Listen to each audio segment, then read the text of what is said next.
कह रही हूँ, और ये आपको फायदा इससे ये मिलेगा कि आप अपने घर में भी इस चीज की गाइडेंस आप दे पाएंगे। कौन सी थर्ड स्लाइड की बात कर रहे हो कुलेश्वर? ये वाली? सो मैं यहाँ से रिपीट कर रही हूँ वापस।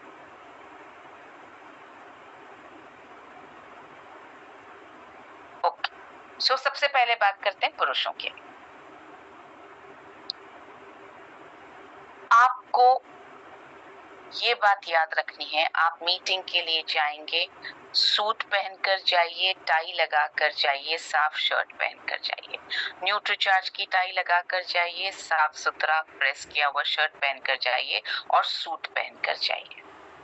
लिख लीजिए, प्लीज नोट कर लीजिए ये पॉइंट। उसके बाद छोटी छोटी चीजों पर ध्यान देना बहुत जरूरी है। पॉलिश किए हुए चमड़े के जूते होने चाहिए। आप सूट के नीचे स्पोर्ट शूज, कैनवस के शूज बिल्कुल नहीं पहनेंगे। आपको पॉलिश किए हुए चमड़े के जूते ही पहनने हैं। घड़ी हो आपके हाथ में, वो बहुत अच्छी लगती है। शेव किया हुआ चेहरा होना चाहिए, या अगर आप दाढ़ी रखते हैं तो करीने से संवरी हुई दाढ़ी होनी चाहिए आपकी। मूछें हैं तो करीने से कटी हुई होनी चाहिए। बहुत लोगों की मूछें जब वो बात करते हैं तो मुड़ के जो है होठों के अंदर आ जाती है। जब वो कुछ खाते हैं तो वो होठों के अंदर तक चली जाती है। ये सब नहीं होना चाहिए।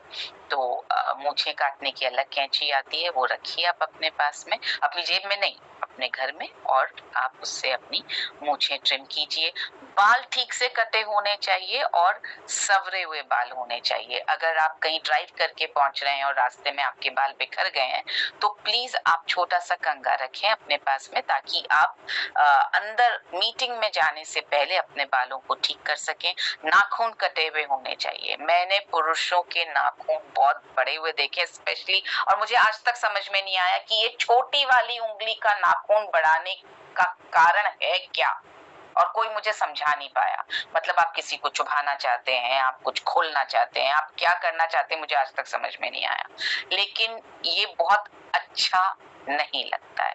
पर्सनली मुझे, आई एम श्योर अगर मुझे गंदी फीलिंग आती है तो बाकियों को भी गंदी फीलिंग आती होगी। मुझे पर्सनली एक लंबा नाखून और बाकी सब कटे हुए नाखून से घबराहट होती है कि ये आदमी नुकसान पहुंचाएगा मुझे। तो प्लीज आप लोग अपने सारे नाखून काट करके रखें। मैं इसलिए बोल रही हूँ कि मैं एक महिला हूँ, अगर मुझे घबराहट होती है तो आई एम श्योर बाकी महिलाओं को भी होती होगी। सूट का फिट कैसा होना चाहिए, ये बहुत इंपॉर्टेंट पॉइंट है। ये बहुत छोटे छोटे पॉइंट्स हैं जिनका ध्यान रखना बहुत जरूरी है। दो तरह के फिट होते हैं, दो तरह के नहीं, एक्चुअली 3 तरह के फिट होते हैं। पहला फिट होता है क्लासिक फिट, जो जमाने से चला आया है। आरामदायक फिट है, सीने पर जगह होती है, पीछे के हिस्से को ढकता है। ये फिट कभी भी फैशन से बाहर नहीं। दूसरा जो फिट है वो है स्लिम फिट, जिसमें एकदम कसा कसा सा महसूस होगा।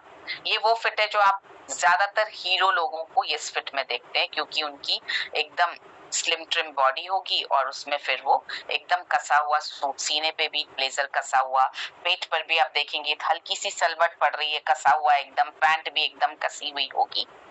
ये इसके पैर तंग होते हैं, टांगों की जो नीचे की जो जगह होती है वो बहुत कम खुली होती है। ये स्लिम फिट लगता तो अच्छा है, बहुत अच्छा है, पर ये प्रोफेशनल मीटिंग्स के लिए थोड़ा अनकंफर्टेबल हो सकता है। और बाय चांस अगर आपका वजन थोड़ा बढ़ गया और आपने स्लिम फिट पर पहन रखा है तो वो बहुत अच्छा दिखता नहीं है। इसलिए हमारा सुझाव ये है कि स्लिम फिट से बचें। आप क्लासिक फिट का ही यूज करें, जिसमें पैंट आपकी थोड़ी सी लूज होगी, पजामा नहीं होगा लेकिन थोड़ी सी लूज होगी, और आपके ब्लेजर में भी इतनी जगह होगी कि आप अपने सीने और पेट में एक हाथ अंदर ऐसे डाल पाएंगे। इतनी जगह होनी चाहिए। ये हमारा सुझाव है आपके लिए। सूट का स्टाइल कैसा होना चाहिए? यूजुअली पुरुषों के ये 3 स्टाइल के सूट्स होते हैं। एक होता है 3 पीस सूट, जो हम सबने देखा है, जिसमें अंदर जैकेट होती है और उसके ऊपर एक ब्लेजर होता है। तो एक वेस्ट कोट है, एक जैकेट है और उसके नीचे ट्राउजर्स है, पैंट है, इसलिए उसको बोला जाता है 3 पीस सूट। तो ये शरीर के आकार को बेहतर ढंग से फिट करता है, क्योंकि जैकेट होती है ना, तो आपके गर्भ पे वो फिट हो जाती है। ये औपचारिक शादी ओकेजन पर या बड़ी मीटिंग्स हो तो ये पहना जाता है। टू सूट होता है जिसमें सिर्फ एक ब्लेजर मतलब जैकेट और पैंट होता है। ये हमें क्लासिक है, ये कभी भी आउट ऑफ फैशन नहीं होता।